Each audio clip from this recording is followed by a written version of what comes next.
আবারও টসে জিতে বাংলাদেশের বোলিংয়ের সিদ্ধান্ত আর ব্যাটিং করতে নেমে আফগানিস্তানের সেই চিরচেনা পারফরমেন্স। 20 রানের মধ্যেই তারা প্রথম উইকেট হারায়।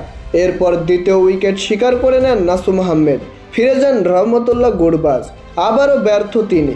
9 বলে 12 রান করে ফিরে গেছেন প্যাভিলিয়নে। তাতে 24 রানের মধ্যেই আফগানিস্তান হারায় 2 উইকেট। রশিদ খানের চেহারায় চিন্তার ভাঁজ। এরপরে চমক দেখালেন মোহাম্মদ সাইফুদ্দিন। বলে চুমু দিয়েই বল করে তুলে নিলেন উইকেট। বোল্ড করে দিলেন রীতিমতন ব্যাটারকে।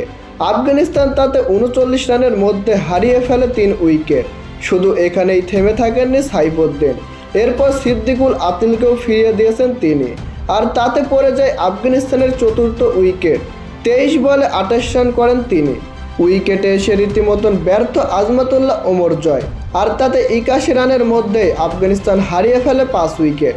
এরপরের গল্পটা সবারই জানা, কেননা মোহাম্মদ নাবি হতাশ করেছেন আফগানিস্তানের সমর্থকদের। নাসুমের করা ডেলিভারিটি বুঝতেই পারেনি মোহাম্মদ নাবি, তাই তো ব্যাট চালাতে গিয়ে রীতিমতন হতাশ হয়েছেন তিনি। বোল্ড হয়ে ফিরে গেলেন প্যাভিলিয়নে 4 বলে 1 রান করে। এরপর উইকেটে আসে রশিদ খান। তিনি আর উইকেটে এসে কী করবেন? যেখানে সবাই ব্যর্থ সেখানে তিনিও ব্যর্থ। তিনি ফিরে গেলেন 7 বলে 12 রান করে। এরপর যথারীতিভাবে আফগানিস্তান হয়ে যায় অল আউট।